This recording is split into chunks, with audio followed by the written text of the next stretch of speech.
For starters, what should I call you? I'm Chloe. And you, what's your name? Oh, John. My name is John. Delighted to meet you, John.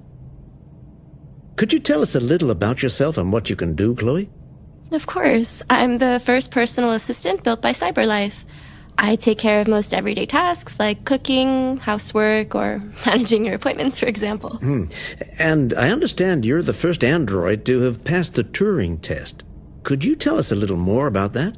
I really didn't do much, I just spoke with a few humans to see if they could tell the difference between me and a real person.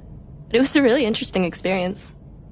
But this is the first time in history that man has created a machine more intelligent than himself. I gather your brain can perform several billion operations per second, is that right? Absolutely, but I only exist thanks to the intelligence of the humans who designed me. And, they have something I could never have. Really? And what's that? A soul.